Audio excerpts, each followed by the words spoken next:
Luz, câmera, som, ação. Matinê. Tudo para ficar ligado no universo do cinema.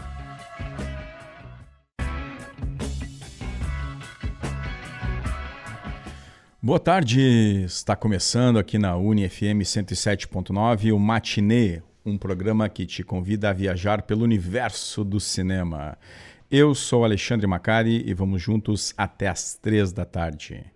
Hoje vamos conversar sobre as relações de Bob Dylan com o cinema, com o jornalista e especialista em Bob Dylan e em música boa também, Márcio Grings. Até para dizer que Bob Dylan é música boa também, né, Márcio?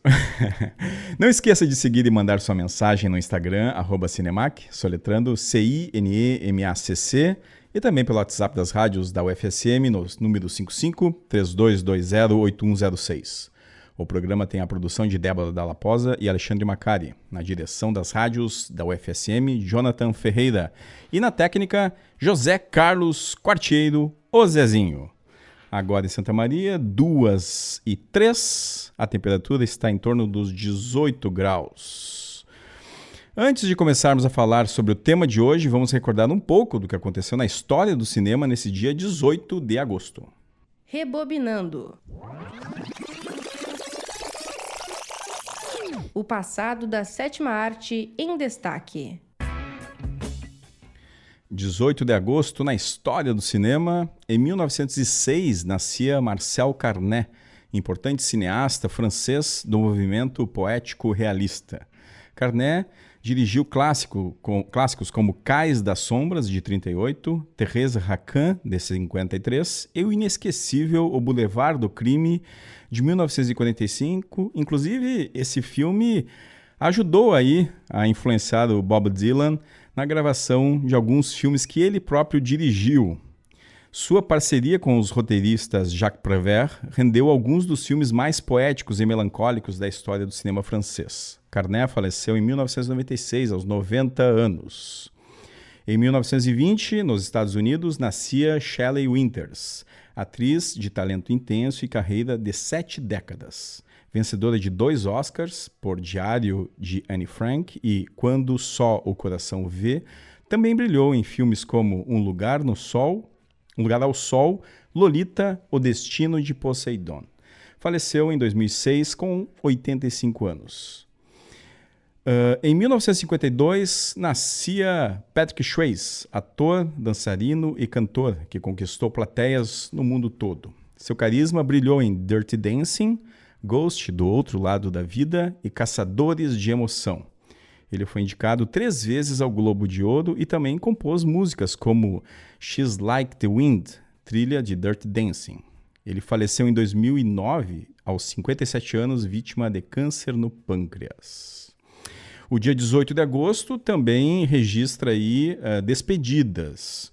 Em 2004, aos 82 anos, nos deixou Elmer Bernstein, compositor norte-americano que escreveu algumas das trilhas mais inesquecíveis do cinema, como Os 7 Magníficos, 7 Homens e um Destino, de 1961, Bravura Indômita, de 1970, Os Caça-Fantasmas, de 1984 e A Época da Inocência, de 1993.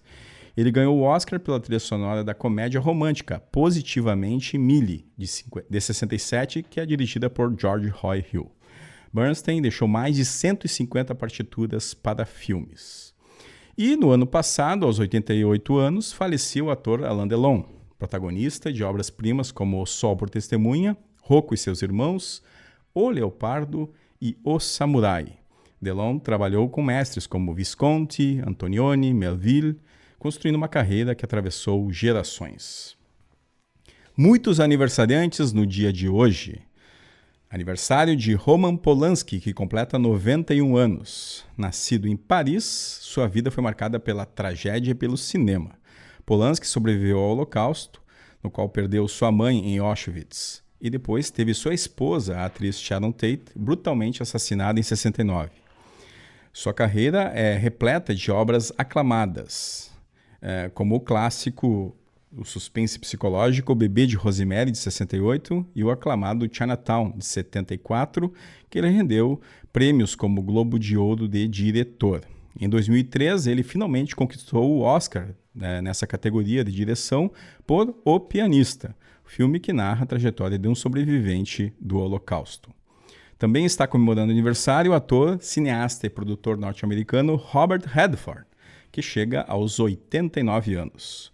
Um dos maiores galãs de Hollywood nas décadas de 60 e 70, e ele estrelou sucessos como Butch Cassidy and Sundance Kid, de 69, e Golpe de Mestre, de 73. Redford não se limitou à atuação. Em 1980, ele estreou como diretor com o filme Gente como a Gente, que lhe rendeu o Oscar de melhor direção. Ele também foi fundador do prestigiado Sundance Film Festival, um dos mais importantes festivais de cinema independente do mundo. Também completa 66 anos a atriz norte-americana Madeleine Stowe. Ela se destacou em filmes como o épico O Último dos Moicanos, de 92, de Michael Mann, e na ficção científica Os 12 Macacos, de 95, dirigida por Terry Gilliam. Em 1994, ela dividiu o Globo de Ouro de melhor elenco pelo filme Shortcuts, Cenas da Vida, de Robert Altman. Dois importantes nomes de Hollywood, nascidos no mesmo dia e ano, 1969, completam hoje 55 anos. Christian Slater, conhecido por seus papéis em filmes como Atração Mortal e Amor a Queima-Roupa, e também Assassinato em Primeiro Grau. E Edward Norton, ator camaleônico, conhecido por sua intensidade e versatilidade. Ele teve sua fama alicerçada aí em ótimas atuações como As Duas Faces de um Crime, A Outra História Americana e Clube da Luta. Recebeu indicações ao Oscar por Birdman e Um Completo Desconhecido, que é um filme que a gente vai comentar daqui a pouquinho também aqui no nosso tema Bob Dylanesco de hoje. E fechamos a nossa lista de aniversariantes com dois nomes do cinema e da televisão brasileira. A atriz Fabiola Nascimento completa 46 anos. Ela começou sua carreira no teatro e depois foi para a televisão e para as telas de cinema, em filmes como O Lobo Atrás da Porta, de 2013, e O Candidato Honesto, de 2014. E, por fim, o veterano Osmar Prado, que completa 77 anos. Um dos atores mais respeitados do Brasil. Ele tem aí uma longa carreira na televisão e no cinema ele interpretou Getúlio Vargas no filme Olga, de 2004, e venceu também o prêmio de melhor ator no Festival de Gramado por 10 Segundos para Vencer, de 2019. Há 80 anos, em 1945, os cinemas de rua de Santa Maria traziam os seguintes filmes. Tanto no Cine Imperial quanto no Cine Independência, nós tínhamos a seguinte programação. Aí Vem os Touros, comédia musical da Universal Pictures, estrelada pelos irmãos Hitz e Carol Bruce. O filme trazia uma dose de risadas e números musicais que era uma marca registrada da Hollywood dessa década de 40. E, na sequência, era exibido Noites Perigosas, com a presença dos atores Annabella e George Montgomery. Esse filme prometia suspense e romance, né? E além dessas duas obras, a sessão, né, e o programa tinham as seguintes exibições: o Jornal Nacional e também as notícias do dia, além de um convite super especial para Rebeca, a Mulher Inesquecível, que estava com a estreia programada para quinta-feira aqui em Santa Maria, dos anos 40. E agora a nossa trilha sonora do dia. Trilha sonora. Só de ouvir, passa um filme na cabeça. Hoje o programa é especial sobre Bob Dylan, então vamos trazer 3 canções marcantes do bardo no cinema. E começamos com Knockin' on Heaven's Door, composta para o filme Pat Garrett and Billy the Kid de Sam Peckinpah. No escurinho do cinema. Matinê, na Uni-FM.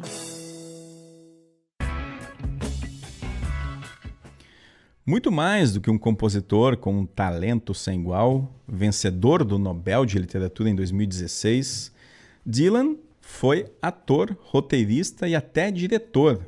Sua imagem, sua música e sua persona enigmática foram capturadas e interpretadas de diversas formas ao longo das décadas. No nosso bate-papo de hoje, vamos revisitar parte da sua história. É um bate-papo breve, né, mas assim bastante pulsante sobre Dylan. Vamos falar de alguns documentários, como Don't Look Back, que no Brasil também recebeu o título de A Caminho do Leste, de 1967, que é uma obra-prima do cinema verdade, né, e que nos dá um vislumbre dessa efervescência criativa de Bob Dylan. E, claro, né, vamos lembrar sua atuação em filmes clássicos, como Pat Garrett e Billy the Kid, né, de onde saiu o sucesso que a gente acabou de ouvir aí, Knockin' on Heaven's Door. Ele dirigiu também produções ambiciosas como os experimentais Eat the Document, que é uma obra que não foi lançada, mas que está disponível no YouTube para os curiosos aí, e também Renaldo and Clara, que revelam a busca de Dylan por novas formas de expressão no cinema. E também filmes que tentaram interpretar e decifrar o mito, né? Um instigante Não Estou Lá, de 2007, de Todd Haynes, e o maravilhoso Um Completo Desconhecido, que eu já falei aqui nesse programa, desde que o filme foi lançado aqui no Brasil, lá nos fevereiros desse ano, né? Né? E aí nós temos também obras-primas de Martin Scorsese, como o documentário No Direction Home, considerado por muitos o estudo mais profundo sobre o impacto cultural do artista, e também o Scorsese depois dirigiu o inventivo Rolling Thunder Review, a Bob Dylan Story, de 2019.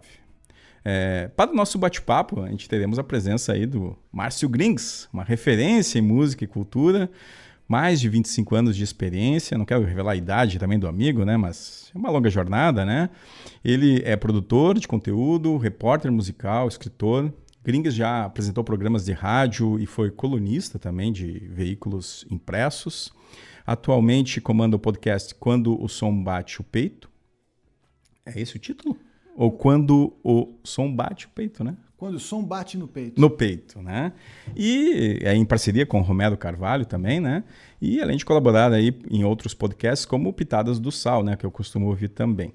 Ele também é editor e criador do selo literário Memorabilia, que estará, né, com participação aqui na Feira do Livro de Santa Maria aí em uma semana, basicamente, né? Estamos aí às vésperas da nossa feira aqui da cidade. Entre obras que o Márcio escreveu estão Rock and Roll, de 2004, Drive-In, de 2013 e Quando o Som Bate no Peito, de 2021. Esse aqui eu acho maravilhoso. Tudo bem, Márcio? Pô, Macari, que bacana estar aqui. Prazer. Um programa que, pô, só esse início com as efemérides desse giro já me deixou ali, pô, quantas cores, quantas informações, né? Pô, poder vir aqui no dia do aniversário do Robert Redford, um dos meus ídolos no cinema também. Muito bacana. Saudação à equipe do programa também, a Débora e o Zé, que tá aí na mesa. Vamos falar de Bob Dylan, cara. Esse cara sempre dá bons papos, né? Eu costumo te ouvir bastante aí nos podcasts, nos bate-papos aí com o Sal e também com o Peninha, né? O Eduardo Sim. Bueno.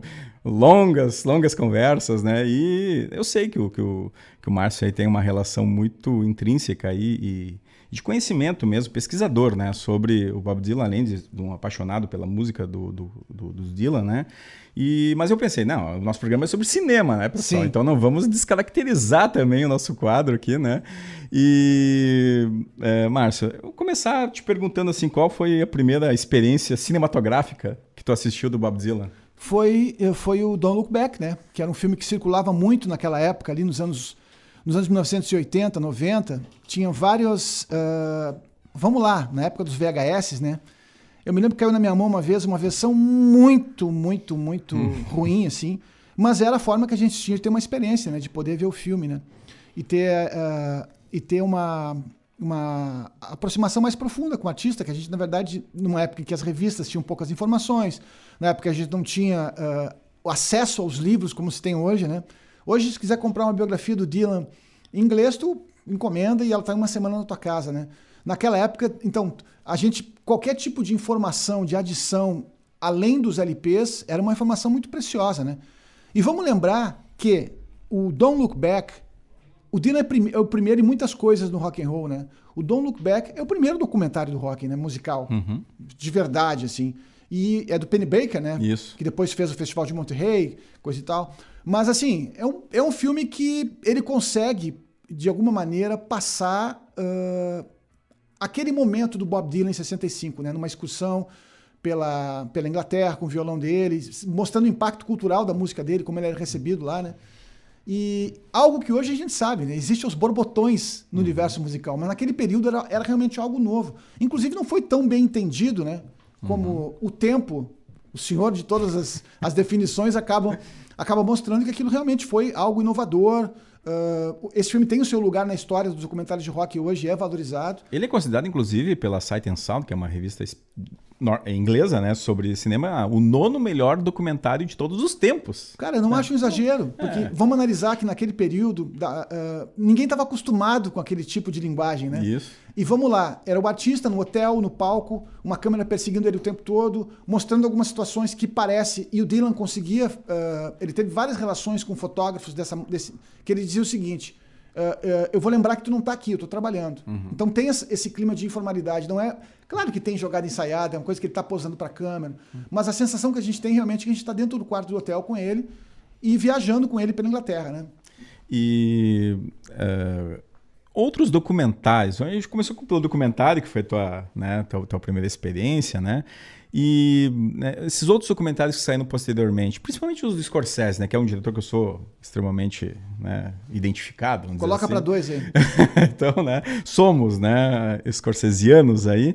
E quando o Scorsese lançou, né, talvez a obra que defina, né, parte desse momento, inclusive, do Bob Dylan, de 61 a 66, né, que é o No Direction Home. Eu lembro que eu comprei o DVD, eu fiquei, né, aquela loucura ali, né, aquele ambiente ali, né. E depois, quando eu assisti em 2019 o Rolling Thunder Review, que tem na Netflix, né, para quem quiser assistir, eu fiquei, assim, intrigado, né. Pô, mas esse Rolling Thunder Review, né, que tudo bem, é uma Documentary, mockumentary, né? Exatamente, né? Que é algo, né, inventado. Tem pegadinhas ali. Tem muitas brincadeiras ali, né? Então, mas o primeiro não. O No Direction Home é um daqueles documentários primorosos, assim, né? O que te parece esses dois filmes que o Scorsese fez sobre Dylan? Lembrando, né, que o Bob Dylan já tinha participado do The Last Waltz, né? E que também está em várias trilhas sonoras de filmes do Scorsese, né? Então, o Márcio, inclusive, está com a camiseta do Last Waltz aí, né? Então, o que te parece essa relação aí do Scorsese com o Dylan? Dois gênios, né? Cara, sabe, isso é uma sorte danada do Dylan, né? Tem um amigo como o Scorsese, que é um dos maiores diretores de todos os tempos, né?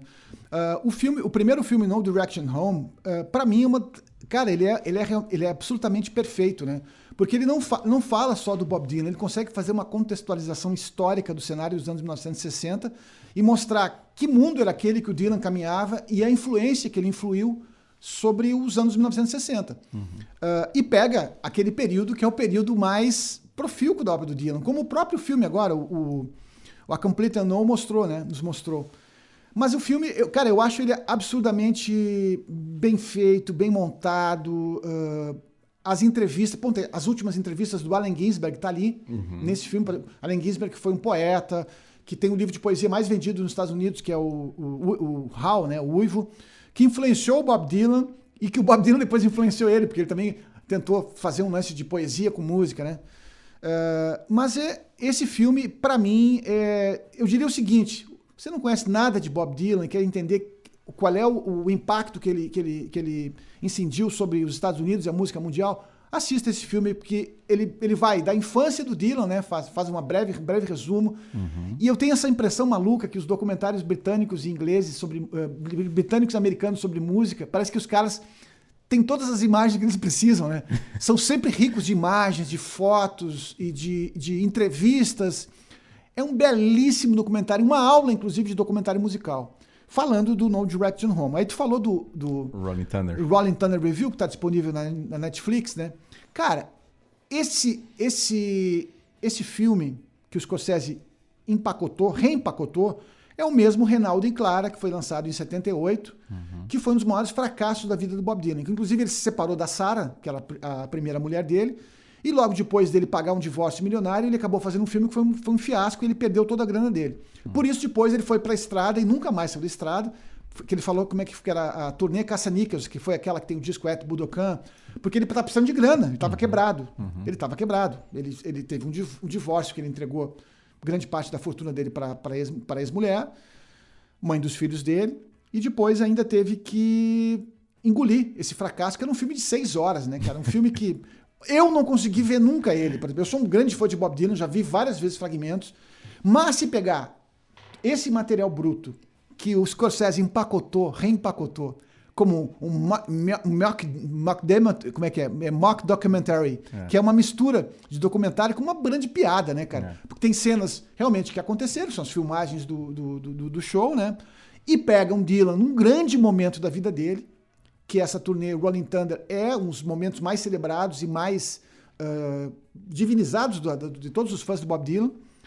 E aí cria uma espécie de empresário que não existiu, que era o marido da Bette Midler, que interpreta, coloca a Sharon Stone como se fosse uma tiete do Dylan, e isso nunca tinha acontecido. Esse momento. Então tem muitas brincadeiras. Enganou muita gente, viu? Enganou, e eu acho isso sensacional.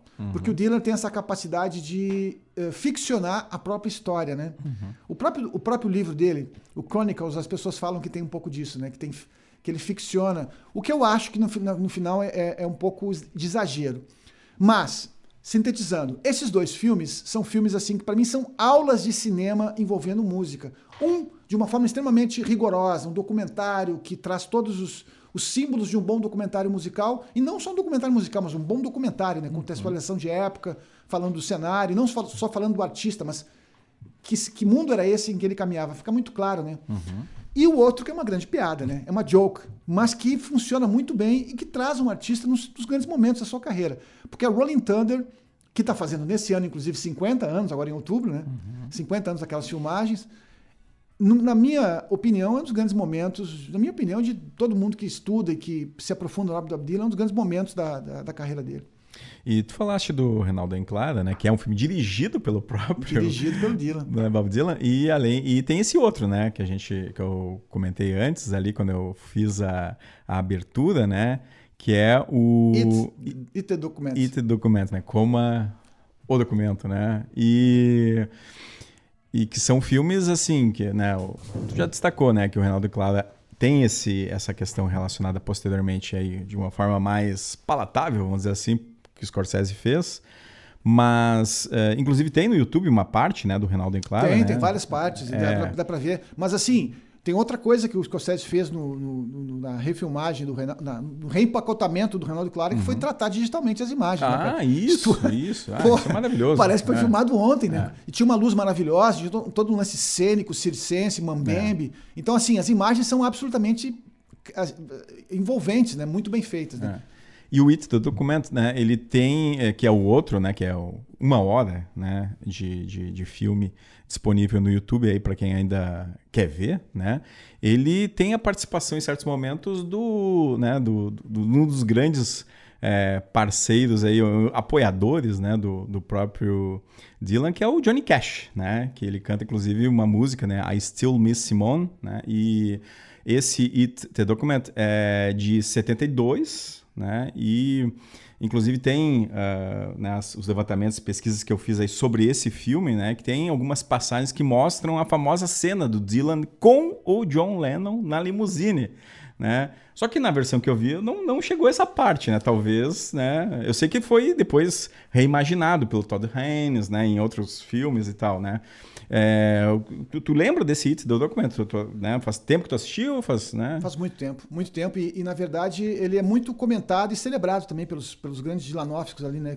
Porque também é outra coisa, outro feito inovador do Dylan, né? Porque ele tinha ali 25, 26 anos quando várias dessas imagens foram captadas, né? E um cara muito jovem. Vamos lá, essa pílula dourada do cinema, ela foi engolida por muitos artistas musicais, né? Vamos lá, se a gente lembrar a história... Elvis... Elvis, Beatles, né? Beatles, Madonna... Stones. Prince, Stones... cara... Pink Floyd, né? Galera... então tipo... e vamos lá, é diferente. Eu sempre digo o seguinte, claro que essa visão artística de um músico entrando pelo cinema... traz um outro tipo de linguagem, que foi que muitas vezes não são entendidas, né? E realmente, às vezes, também não são muito bem resolvidas, né, Macari? Eu sei que tem um cara que estuda cinema, e eu acho que isso serve muito... Por exemplo, esse filme é um filme curioso, mas ele não é um filme que vai nos capturar e dizer assim, pô, que grande filme, que maravilha de filme. Tanto que ele é mais objeto de pesquisa, e também foi uma das derrocadas do Dylan em termos de projetos, né? Porque o que ele sabia fazer mesmo era música, né? Não era cinema, né? Bom, depois a gente vai ouvir uma outra música agora, né? Que eu escolhi aqui com a dedo, né? Quero ver se o Márcio lembra dessa parte no filme em questão, né? Mas depois a gente volta para falar sobre sobre Bob Dylan nas ficções, né? Ele, tanto como ator e quanto, né, cinebiografado, né? Vamos ouvir agora, então, The Man in Me, que está na trilha sonora de O Grande Lebowski, dirigido pelos irmãos Coen, em uma sequência memorável ao som do grande Dylan. Matinê. A cada filme, uma nova experiência.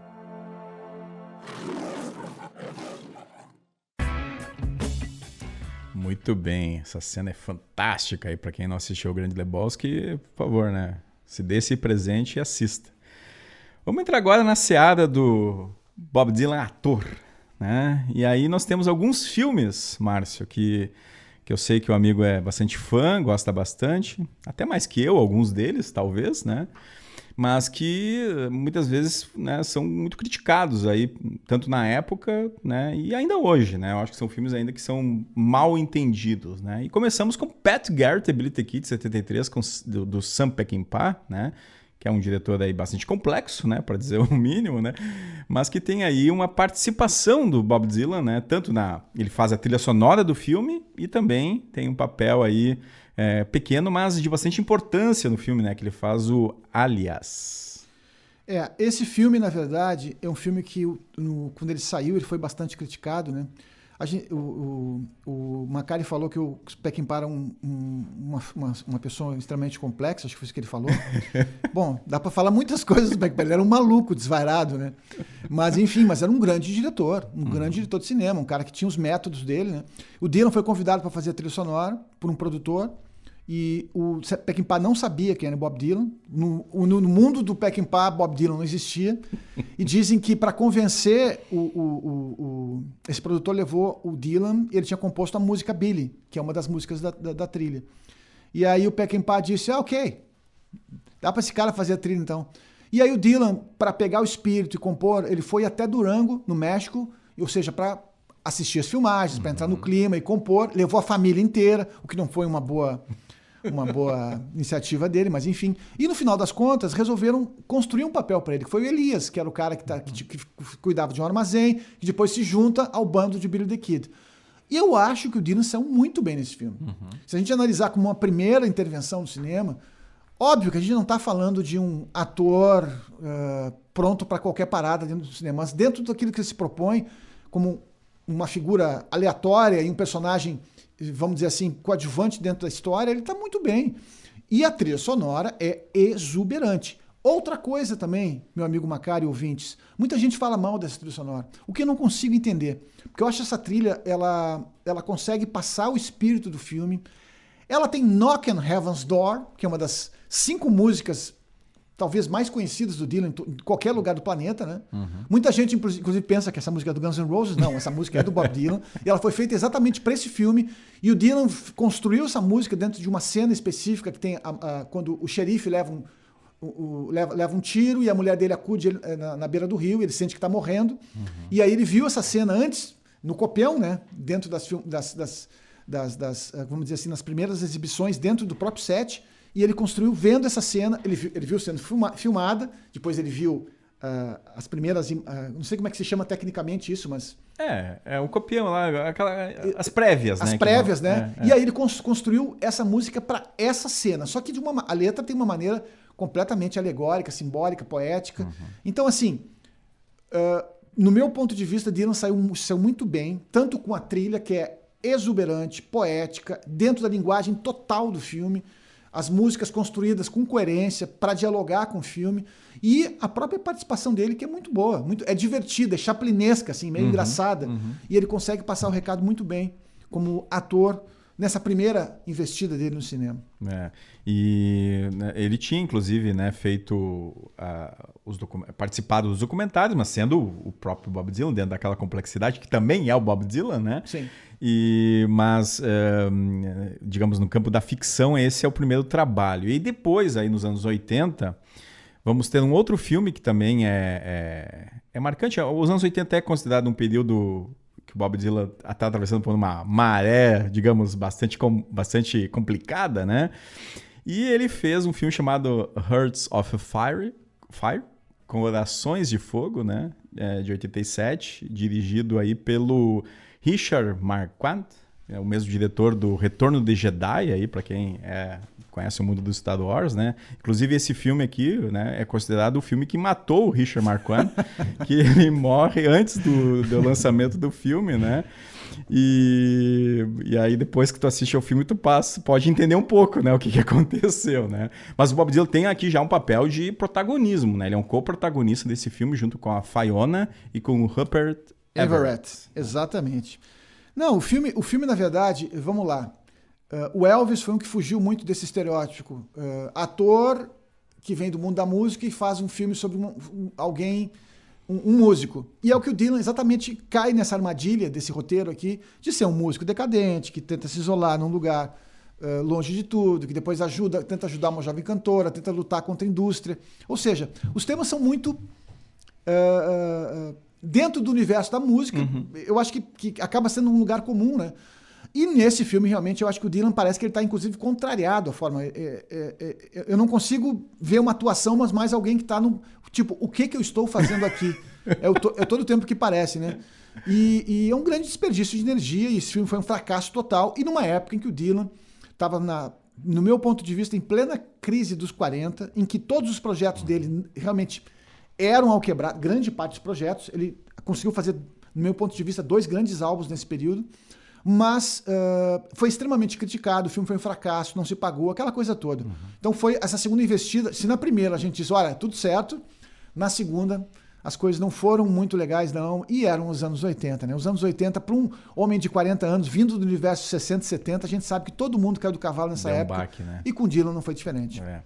E Márcio, né? Eu vi esse filme esse final de semana também, né? E a história é aquela coisa, não tem clichê maior, né? Um músico recluso que passa a ajudar uma menina que está com dificuldades, mas que sonha em ser uma grande cantora, e aí, né, ela acaba conhecendo alguém mais jovem também, que é cantor, e tem um outro estilo musical. E, olha, esse aqui está disponível no YouTube, para quem quiser conferir, só que não tem legendas em português, então você tem que conhecer um pouco do inglês aí, né? Mas deixa eu contar para ti uma coisa, só para ti. Eu me divirto vendo mesmo assim, tá tudo certo. Viu? Mesmo achando que é uma grande farsa, eu me divirto. E o Bob Dylan novinho, né? 40 e poucos anos, né? Sim, então, sim. E, Márcio, tem outros 2 filmes aqui, um que eu não assisti, tá? É o Paradise Cove, de 1999, do Howard Clapsaddle, né? Que tem o Ben Gazzara, Karen Black. Eu acho que aqui o Bob Dylan faz uma ponta, na verdade, uma né? ponta. Não, mas é uma participação. É uma participação, né? E eu ainda vou ver esse filme, tá? E A Máscara do Anonimato, Mask and the Anonymous, né? Dirigido aí pelo Larry Charles, escrito pelo Bob Dylan com o pseudônimo, né? Sergei Petrov, e o Larry Charles também usou um pseudônimo, né? René Fontaine. Parece que os dois se desentenderam aí no começo do negócio, né? Eu lembro que esse filme aqui, até acho que foi tu que me indicou, viu, Márcio? Quando tu estavas trabalhando numa locadora. Cara, mas esse filme é o seguinte, né? O Larry Charles, ele era um fãzaço de Bob Dylan.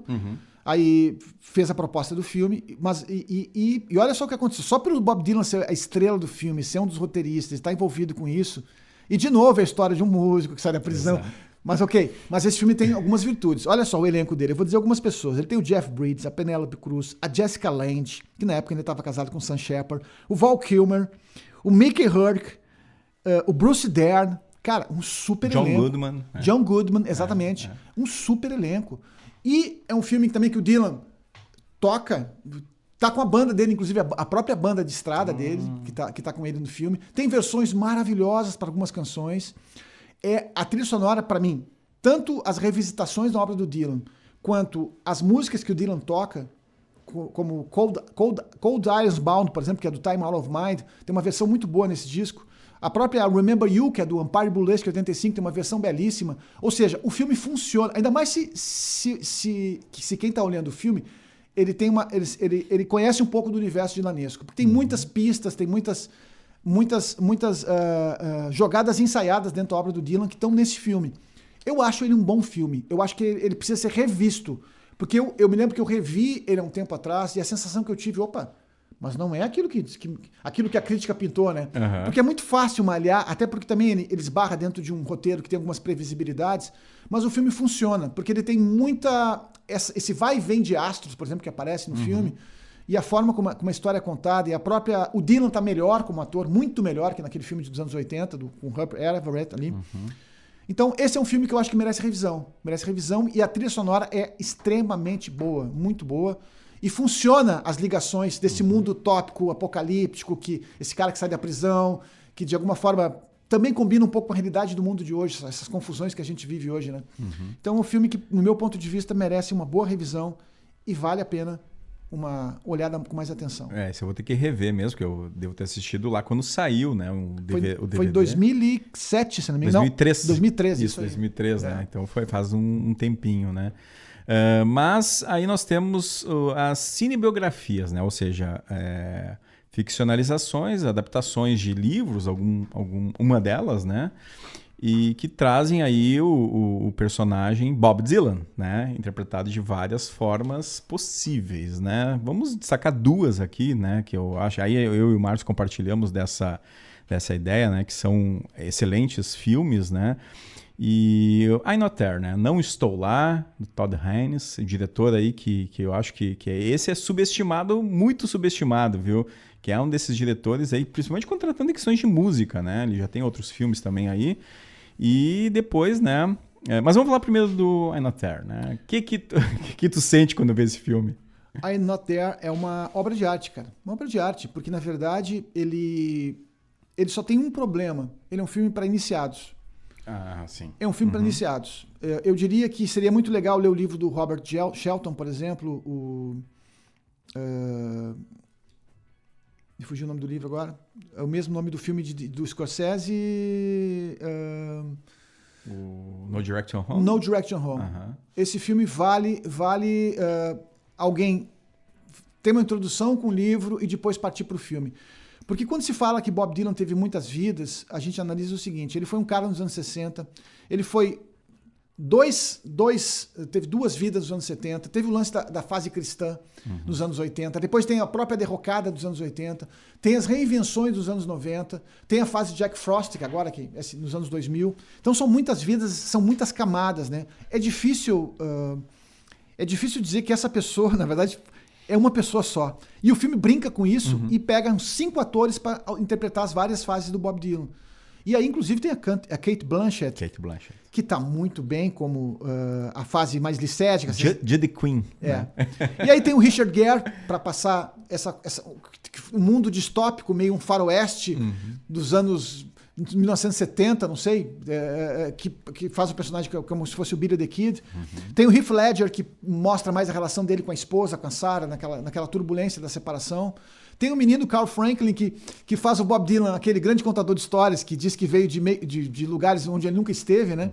Então o filme brinca com isso, com esses personagens, com essas facetas, de uma maneira poética, alegórica, maluca, porque dá uns nós na cabeça, né? E também reprisa alguns episódios da vida do Dylan, mas ficcionando isso de uma maneira realmente cinematográfica. O filme é uma obra de arte. Para mim, talvez o grande momento das cinebiografias de Bob Dylan. E aí eu tô falando a gente vai falar do outro filme que é muito bom, mas é linear. Esse realmente ele faz algo que é pertinente dentro da obra do Dylan, que é a poesia. Ele realmente é um filme poético aos extremos. Difícil para iniciados. E aí, eu diria que o filme que a gente vai falar agora, o último que foi feito, sim, esse é um filme mais palatável, mais fácil, de fácil aderência.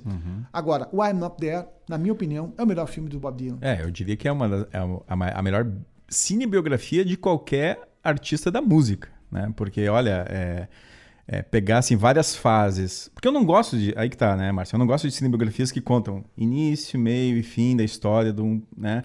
é tudo muito... A vida é tudo praticamente a mesma história com músicas diferentes, né? E o grande problema disso é, por exemplo, a gente pega a cinebiografia do Queen, por exemplo, do Freddie Mercury, né? Bohemian Rhapsody. Que, cara, ele é completamente repleto de erros, de cronologia, fatos que não aconteceram, e esse filme acaba sendo vendido como uma história do artista. E não é, isso é muito perigoso, né? Por isso que eu acho mais legal quando abre liberdade. E aí eu acho que o Dylan é o grande acerto do Bob Dylan, dessas cinebiografias. O Wind Up There é um filme que ficciona fatos que aconteceram, mas de uma maneira completamente cinematográfica. Em nenhum momento está se dizendo que aquilo é baseado em fatos reais ou aquilo realmente aconteceu. Mas quem conhece a obra sabe, ali está sendo ficcionado um episódio X, a fase cristã, a crise do casamento com a Sarah, mas de uma maneira que não realmente remete aos fatos como eles se deram. E no caso do Bohemian Rhapsody, cara, ele conta uma história de uma maneira errada, com cronologias defeituosas e com um ator que não canta as músicas, dubla, né? A gente vai falar sobre isso daqui a pouquinho também. Vamos falar agora, né? Porque o que o Timothée Chalamet faz em Um Completo Desconhecido, pra mim foi a melhor atuação do ano, não tem dúvida nenhuma assim disso, e tanto dele quanto da Mônica Bárbaro, né? Então, Um Completo Desconhecido, James Mangold, né? Que filmaço, olha, eu tava meio receoso, né, com o diretor, porque eu tinha gostado do Ford vs Ferrari, mas não tinha gostado muito do Indiana Jones, né, que ele tinha feito. E aí ele pega esse filme e ele pega uma parte, justamente uma partícula da história do Dylan e concentra e recheia de música, né? Porque aí que tá. Se esses atores, né, não tivessem cantado, tocado, né, ficaria quase uma dublagem o filme todo, porque é muita música. É muita música, eles cantam todas, né? O Chalamet fez uma preparação de mais de 4 anos, aprendeu a tocar, aprendeu a cantar. Ele tem a entonação frasal do Bob Dylan na maneira inclusive nos diálogos do filme, na maneira de cantar. A Mônica Barbaro arrasa como Rambaez. Bom, o nosso amigo Edward Norton, aniversariante de hoje, como Pete Seeger. É um filme assim, ó, que eu fiquei realmente assombrado com a forma como as caracterizações se deram, tanto na parte artística, quanto o próprio universo em que o filme se passa, e o recorte realmente é perfeito, entre 61 e 65, que foi o período que o Dylan chega em Nova York com $10 no bolso, um completo desconhecido realmente, para se tornar o menino dourado da América, né, em 4 anos, né, menos que isso até. Então, o filme é exuberante. Existem problemas também. E aí, desde partes cronológicas, aí a forma como alguns fatos foram ficcionados, a própria figura da Joan Baez dentro do filme, ela me incomoda um pouco, porque eu sou muito fã da Joan. Ela foi uma mulher realmente à frente do seu tempo, uma das grandes feministas, antes de se cunhar o termo, inclusive. Assim, ela realmente é uma cantora ativista, até hoje, né? Até hoje ainda continua fazendo isso. Eu acho que a figura dela, não que ela seja diminuída, mas a história poderia ser contada de outra maneira dentro do filme. Apesar de que eu também acho que ela sai fortalecida como personagem.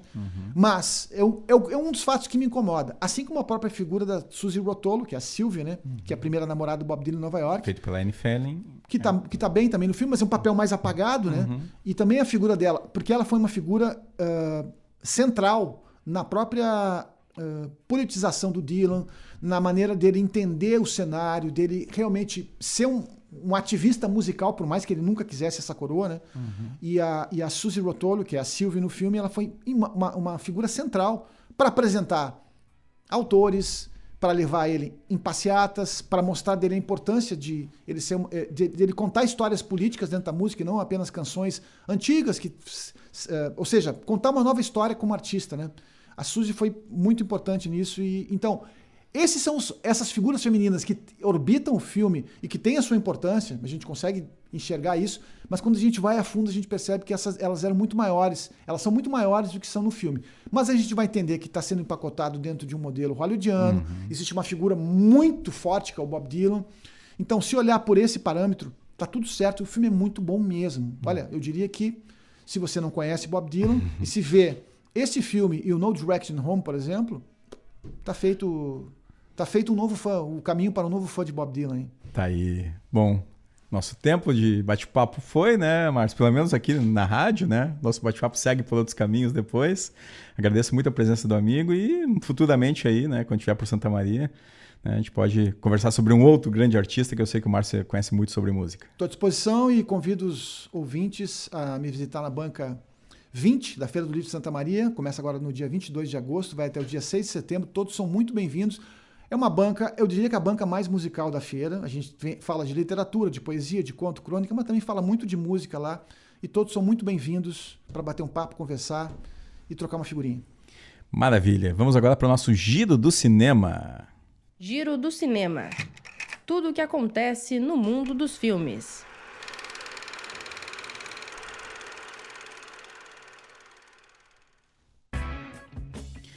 Top 5 bilheterias do Brasil na semana. Quarteto Fantástico segue liderando, seguido de A Hora do Mal, Uma Sexta-feira Mais Louca Ainda, Amores Materiais e Superman. A estreia dos cinemas aqui em Santa Maria, tanto no Arcoplex quanto no Cinépolis. Corra que a Polícia Vem Aí, estreou essa quinta-feira passada, juntamente com Os Caras Malvados, a animação aí que dá sequência ao filme de 2022. Também o terror Juntos e o filme brasileiro Os Enforcados, de Fernando Coimbra. Né? Esse aqui estreou apenas no Cinépolis. Seguem em cartaz A Hora do Mal, né? Amores Materialistas e, né, o Quarteto Fantástico, como eu já destaquei aí, entre os filmes que tiveram a maior bilheteria, né, na semana. Amanhã, dia 19 de agosto, o Cineclube Lanterninha Aurélio segue a mostra O Cinema Latino segundo suas diretoras, com o filme La Teta Assustada, dirigido por Cláudia Llosa. A sessão ocorre no auditório da SESMA a partir das 19 horas e a entrada, você já sabe, né, é franca. Quarta-feira, dia 20 de agosto, o Cineclube da Boca estará na homenagem, né, que nós teremos aqui na UFSM ao cineasta Luiz Carlos Grassi, que esteve conosco aqui semana passada. A homenagem será ali no acervo artístico da UFSM, que está localizado no prédio da Biblioteca Central. Na sequência dessa homenagem, o Cineclube exibirá o curta-metragem Trilha Sonora, de Luiz Carlos Grassi. A sessão ocorrerá lá no auditório do prédio 67 e a entrada é franca.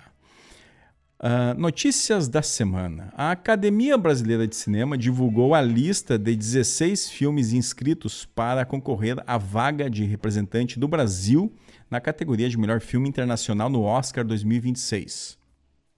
Entre os filmes inscritos estão o premiado no Festival de Cannes, O Agente Secreto, de Kleber Mendonça Filho, o premiado no Festival de Berlim e também que foi o filme de abertura aqui do Festival de Gramado semana passada, O Último Azul, de Gabriel Mascaro, o vencedor do Festival de Gramado ano passado, Oeste Outra Vez, os sucessos de bilheteria Homem com H e também Vitória, de Andrusha Waddingham, o filme que está em cartaz aqui no Cinépolis, que a gente já destacou, Os Enforcados, e também os aguardados A Melhor Mãe do Mundo e O Filho de Mil Homens, esse que sairá pela Netflix e que também tem o Rodrigo Santoro no elenco.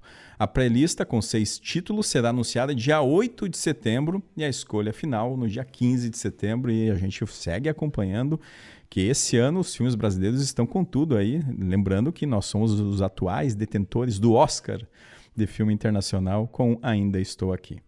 E o ator Rodrigo Santoro, né, a gente destacou aí que ele está em Gramado, ele foi justamente homenageado no festival na semana passada, né?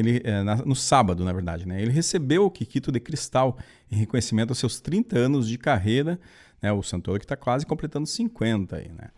E o destaque, né, traz também as suas principais obras, né? O Bicho de Sete Cabeças, o filme 300, né, o filme internacional 300, além de séries como Lost e Westworld. A cerimônia de premiação aconteceu antes da exibição do filme O Último Azul, no qual ele atua. Né? Santoro deixou a marca de suas mãos na calçada da fama do festival. Assim, chegamos ao fim de mais um Matinê ao Vivo em que conversamos aí sobre Bob Dylan e o cinema, com Márcio Grinks. Você pode ouvir este e os programas anteriores no YouTube, @Cinemac3, e no Spotify, @Cinemac. Não se esqueça de seguir nossas redes sociais no Instagram, @Cinemac e @RádiosUFSM. Nossa próxima sessão será dia 25 de agosto. Encerramos o matinê de hoje com a música Things Have Changed, composta por Bob Dylan para o filme Garotos Incríveis, de Curtis Hanson, e que deu aí a Bob Dylan o Oscar de melhor canção original na premiação de 2001, em que Dylan aceitou o prêmio, via satélite, diretamente de Sydney, na Austrália. E lembre-se, cuide da sua saúde e assista a ótimos filmes. Corta! Você acompanhou Matinê, tudo para ficar ligado no universo do cinema.